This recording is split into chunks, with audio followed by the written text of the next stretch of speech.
city and in the territory on west, there's just one way to handle the killers and the spoilers, and that's with a U.S. Marshal and the smell of gun smoke.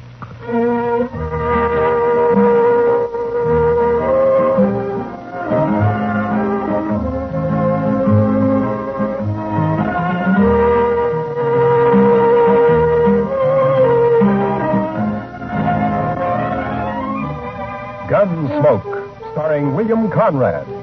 The story of violence that moved west with young America. The story of a man who moved with it. Matt Dillon, United States Marshal.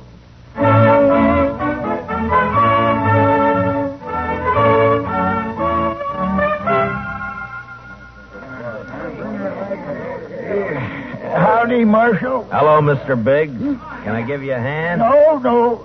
This is the last batch here. Hey, wait till the flies get to these buffalo hides in the morning and be enough vultures overhead to keep the place in the shade for a week. Yeah. You know, you'll sure have your hands full by tomorrow night. It looks that way. When these boys turn them hides into cash, they'll bite the corks out of every bottle in town. And some of them look mean enough sober. Yeah. Well, you better bed down and get some sleep, Mr. Biggs. Where are your boys? I don't know. Jeff had some trouble with a dry axle up near Pawnee Rock, and Boaz stopped to help him fix it. But they shouldn't be this long behind me. Well, if I see him, I'll tell him where to find you. You can tell Jeff, but Boaz ain't even going to hear you.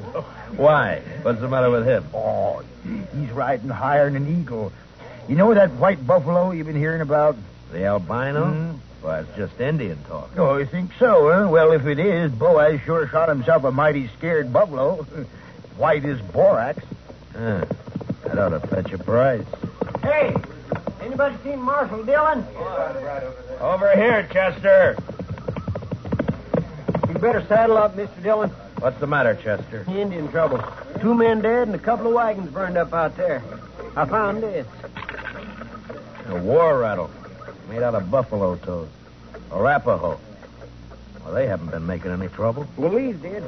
I was topping a hill when I saw the wagons go up in fire. It was Indians, all right. I saw one ride off. That's funny. I never heard of Arapahos attacking at night. How far out, Chester? 10 mile, maybe, toward Pawnee Rock. Pawnee Rock? Marshal, my sons was coming from there. Easy, Mr. Biggs. Lots of wagons in the territory. Marshal, I didn't see another wagon between here and Pawnee except the ones we had, but the Indians killed my boys. There's only one way to make sure, Mr. Biggs. Saddle up and ride over to my office. I'll be with you as soon as I can get my horse.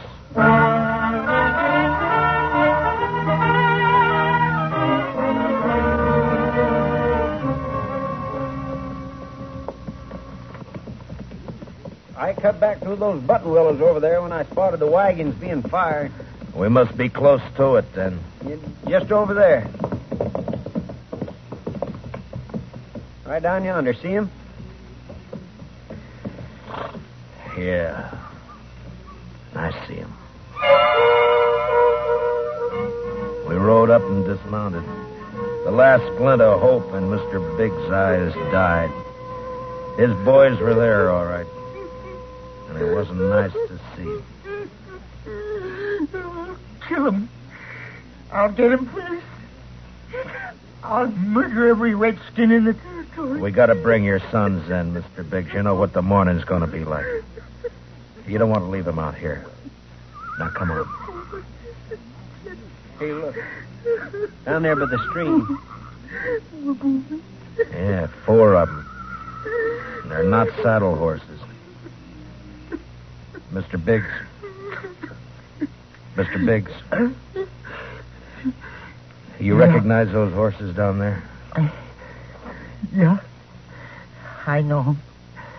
Teams belong to Boaz and Jeff. Indians must cut them loose from the wagons before they fired. Doesn't that seem curious to you, Chester? In what way, Mr. Dillon? Why didn't they take the horses with them? Yeah. What are you thinking, Marshal? No burned hides in those wagons. So they stole them. Yeah, they stole them. But Boaz and Jeff both have their rifles there beside them, and the horses are left behind, too. Horses and guns are the first things Indians would go for. What are you looking for, Mr. Dillon? Those buffalo hides weren't carried off without wagons. Yeah, here. Marks the 2 other wagons here, and they're fresh. I didn't see any other wagons, only these. Well, they'd finished and gone before you got here, Chester. Well, yeah, but I'd have caught up to any wagons on the trail to Dodge. Did you go by regular trail? Well, no, I figured the Indian I saw wasn't alone. I didn't want to get bushwhacked further on. You didn't see any Indian, Chester. But Mr. Dillon, just as plain... No Indian would leave guns and horses. This job was done by white men. They didn't take anything that could be recognized or identified. You mean somebody's in Dodge by now? With the hides my boys worked and sweated to get? I'm afraid so, Mr. Biggs. Well, there'll be more than 300 buffalo hunters there by morning. It could be any of them. We'll find our right ones. Oh, how? The albino. Whoever killed your sons will have that white buffalo hide.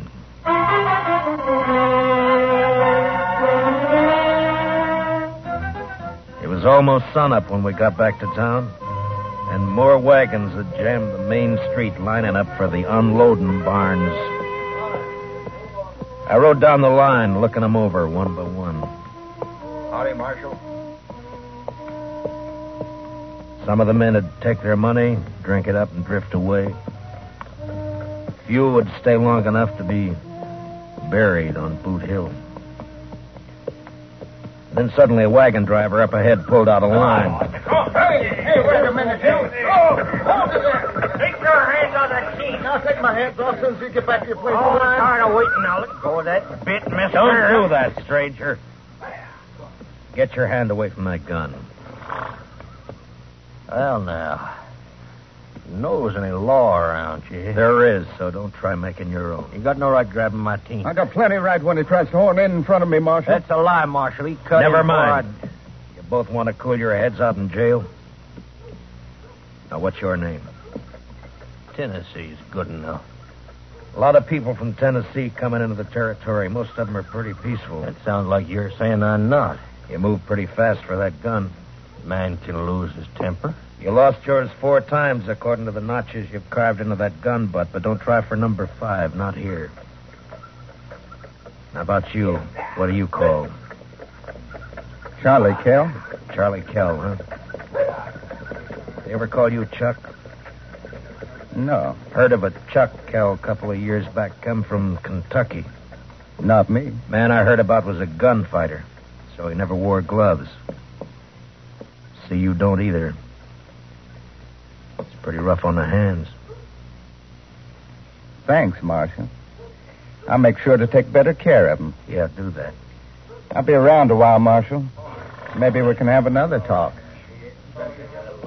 Anytime. They'd need watching. But what I wanted now was a white buffalo hide. Searching the wagons wouldn't do. There wasn't time, and a search had let the killers know that something in the hides they'd stolen could be identified. The time to find out would be when the buyers checked them. I got Biggs and Chester to cover 2 of the unloading barns, and I covered the 3rd one. Then finally daylight came, and the haggling started. Now, you want to sell those hides and learn how to handle your skinning knife a little better. They're as good as any. They're full of holes, they ain't. Give you $4 a hide for the bunch. You gave that last fellow 8. He looked tougher than you. 6. I'll take 6. 4. Take it or leave it. You think you can rob me, mister? And watch your mouth, boy. Here, none of that. Let me go! Easy, son. Go! Let me have that gun just so you won't be tempted. Here, that's better. Give me that. Give it back. You can pick it up at my office whenever you're ready to leave town. Yeah, you look like a city boy to me. Where are you from? St. Louis? None of your business. When something's got you beat, son, there's no shame to admitting it and going home. Sometimes that takes a real man. Don't tell me what to do. Why don't you watch your own job? Why don't you leave me alone, Marshal? I ain't got a white buffalo hide. What'd you say, boy? You heard me. What do you know about a white buffalo hide? What everybody else knows. that you're looking for one. Everybody in town knows it. How? Because the old man whose sons were bushwhacked is all liquored up over at the other barn, shooting off his mouth.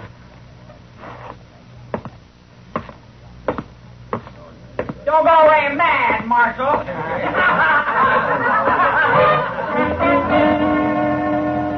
Mr. Biggs wasn't at the barn where I'd left him. I cut through an alley to Front Street and headed for the saloons. I never got to him. Mr. Dillon? Mr. Dillon? What's the matter, Chester? Old man Biggs. Where is he? I'm looking for him. Well, he was over by the barn I was watching, drunk, going through the wagon. Yeah, I know about that. I was trying to get him to go back to his own barn, but all of a sudden, he took off. For where? I don't know, but there was one wagon he was watching in particular. The driver walked away from it with a package of some kind. That white hide? It could have been, I don't know, but Big sure thought so. He lit out after the fellow with blood in his eye. Which way? Down there where the boy's been hitching the empty wagon. Well, let's go. Old boy's drunk enough to make trouble. He's liable to kill somebody. Or get killed.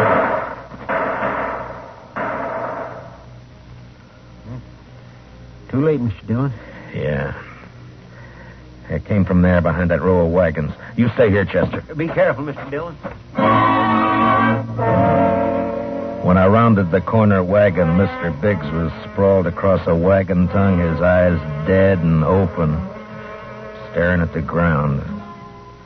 And standing over him was Tennessee, a smile on his face, and his gun extended to me butt first. Looks like I'm in the mighty trouble, Marshal. He's dead, Tennessee. That's more than a mite. You take my gun for a while. You mean until after you hang? Wasn't figuring it'd be that serious. Not when a drunk follows me out here and throws down on me. If you're figuring on self-defense, forget it. Look at his gun. It isn't even cocked. Well, it's out of his holster, Marshal. That's enough. Law don't say I have to wait till he kills me. You'll have to make a jury believe that. No, you shouldn't have much trouble doing that, Marshal. What are you doing here, Mr. Kell? Oh, I just happened to follow Tennessee out here. Why? Well, you broke up our little argument in town. Thought I'd get him alone here. See if maybe he was still nursing a grudge he wanted to settle. But the old man beat me to it. Now, Tennessee here ain't exactly a friend of mine, as you know, but I hate to see any man hang when he ain't guilty. Is that your personal verdict, Mr. Kell? That's right, Marshal. The old man threw down on him, and Tennessee had to kill him in self-defense. Chester, Yes, sir, Mr. Dillon?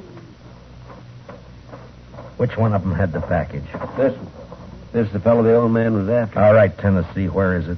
I don't know anything about a package. Look in the wagon, Chester.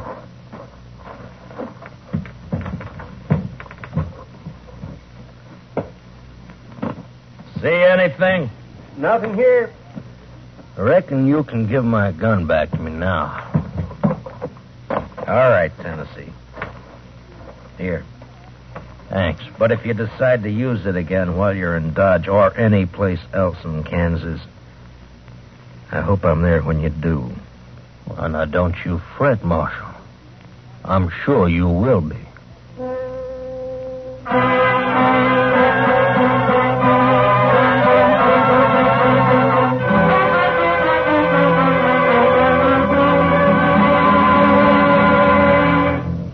We will return for the second act of Gunsmoke in just a moment. But first, action, excitement, thrills. That's Gangbusters. Gangbusters helps to fight crime by fearlessly naming the criminals. Listen for it later this evening on CBS Radio. Now, the second act of Gunsmoke.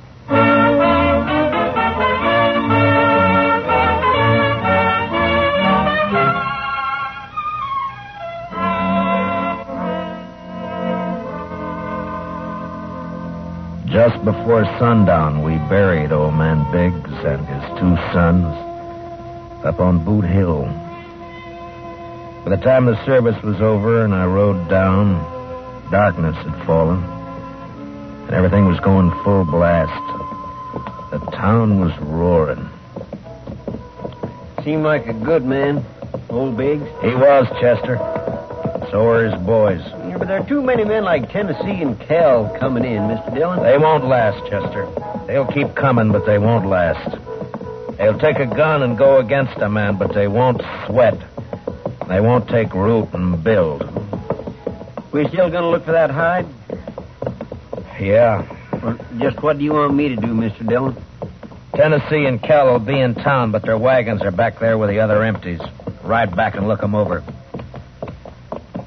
Oh, they might have had somebody carry that package off for them. It might be, but they don't seem like partners, Mr. Dillon. From what I heard, you stopped them from gunfighting. Took more than one man to kill the Biggs boys, and more than one man and more than one wagon to cart the hides in. Well, you mean they staged that trouble just for you? Just for me. After they heard I was looking for that white hide. Well, why do you figure that, Mr. Dillon? When gunfighters start for their guns, nothing stops them, Chester.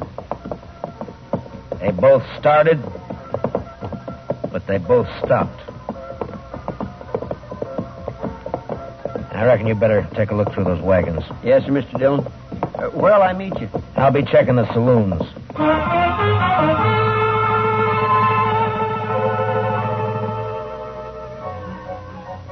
One by one, I made the stops. The Long Branch, the Alafraganza, the Texas Trail. And one by one, they got quieter as I went in. As though each place was holding its breath, waiting for something to happen.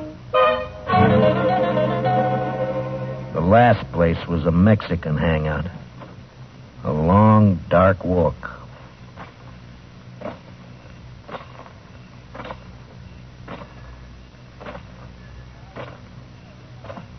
Hello, Marshal? Can't see me, can you, Marshal? No. No, I can't see you, son. Too bad. Because I got another gun. They sell them around here. And I ain't going back to St. Louis. You'll fire once, son, and if you don't kill me with that, and I'll kill you. I'll gamble on that, Marshal. Marshal!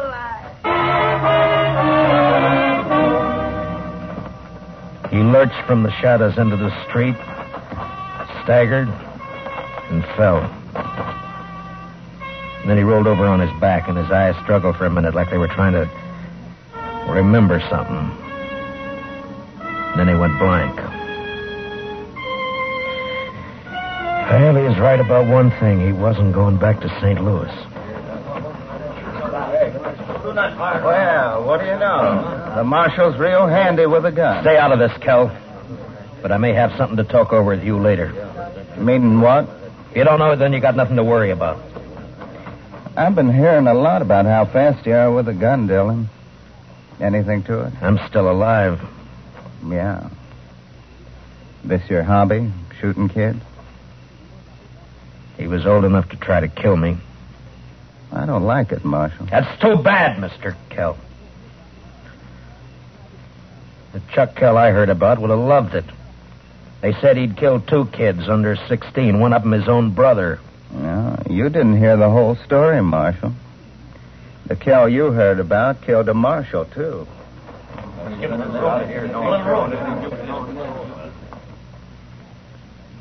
You made the bid, Mr. Kell. And you got a gun. Use it or I'll take it away from you. Come and get it. Anytime. Here it is.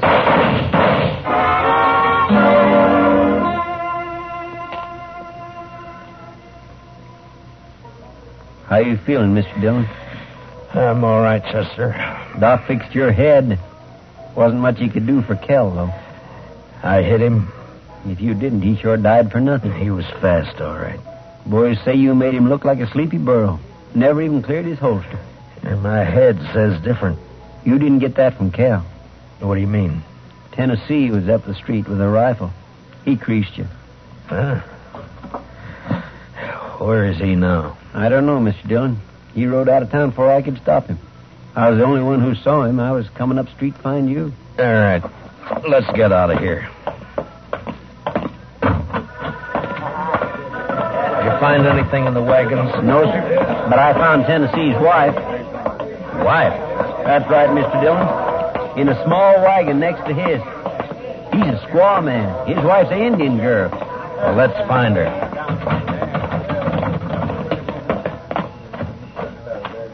All right, Chester. Which way?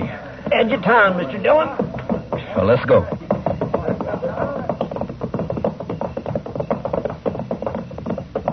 You talked to the wife? Yes, sir. Found out Tennessee and Kell were friends, all right. They left her here night before last and arranged to meet her here today. She said they were driving empty wagons when they left her. Ask her what tribe she belonged to? Didn't have to ask, Mr. Dillon. I could tell by her beads. She's an Arapaho.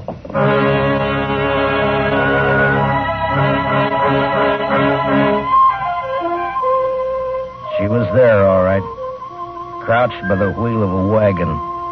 Her face was bloody, and she stared into a small campfire, rocking back and forth without a sound.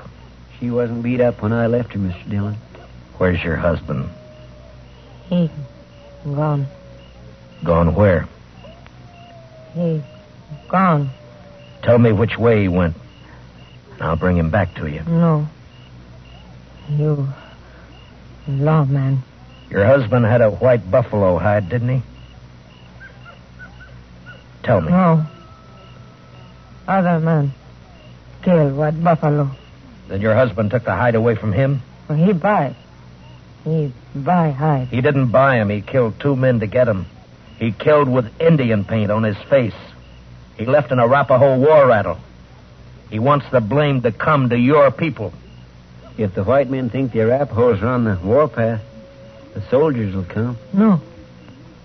Arapaho peaceful. Where's the white hide? What'd your husband do with it? He tell me. Bury it. Where? Where's it buried? There. Back there. By tree. Go dig it up, Chester. And then stay with her till I get back. You going after him, Mr. Dillon? As soon as she tells me which way. All right, Mr. Dillon. You're white man. No good. Now tell me which way he went. You let him go. He not come back. I can't let him go. If I do, the soldiers will come after your people. He beat you, and he ran away from you. Now he'll bring death to your tribe unless I get him. Where did he go? He ride to where moon sleep. I rode east. Tennessee had about an hour's start, but I figured to make up most of that before sunrise. The prairie was open and flat except for an occasional roll, and the Arkansas River would keep him from cutting south. His best bet for a fresh horse would be Kinsley, and I rode hard for it. It was just turning daylight when I rode in.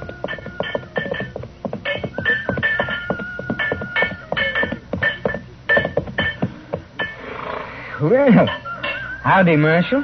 Morning. Good morning. Got a place I can water my horse? Throw off right there. Just let him loose. You'll find it. Thank you. Looks like you come a long way. Dodge. Another fella here just a few minutes ago been riding hard, too. He come from up Pawnee way, though. Tall, dark, riding a vinegar roan? Yeah, that's right. You get a fresh horse here? I'd send my boy out the corral to get one for him. He'll be back soon. You mean he's still here in town? Yeah. Asked about breakfast, so I sent him over to the widow Hilliard's place. Right over there, across the road. Thank you. I'll be back. Say, you after that fella, Marshal?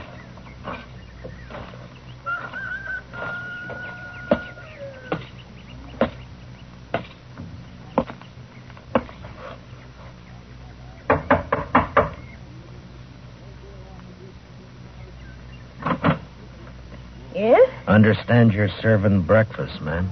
Why, sure thing, Marshal. Dillon! That's right. Give me a clear way out the door, or I'll kill you.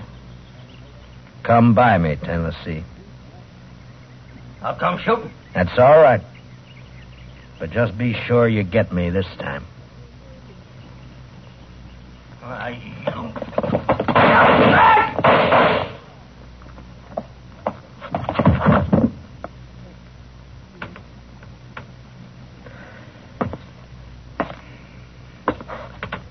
You hurt, ma'am? No, I'm all right, Marshal. He looks kind of dead. Yeah. Bad one, Yes'm. Gunfighter. Thief. Killer. What's your name, Marshal? Dillon, ma'am. Matt Dillon. I'm sorry about... Marshal. When my husband brought me out here 15 years ago, Indians burned this place down 3 times. I'm used to killing. You want to carry him out? I'll go fix you that breakfast.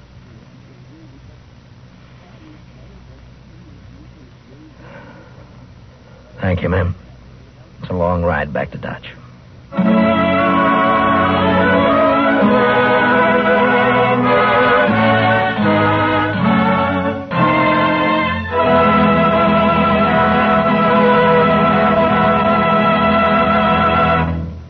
Gunsmoke, transcribed under the direction of Norman Macdonnell, stars William Conrad as Matt Dillon, U.S. Marshal. Tonight's story was specially written for Gunsmoke by Joel Murcott, with music composed and conducted by Rex Corey. Featured in tonight's cast were Stan Waxman, John Dehner, and Larry Dobkin, with Sam Edwards, Lillian Buyeff, Tom Holland, and Mary Lansing. Parley Baer is Chester. Join us again next week as Matt Dillon, U.S. Marshal, fights to bring law and order out of the wild violence of the West in Gunsmoke.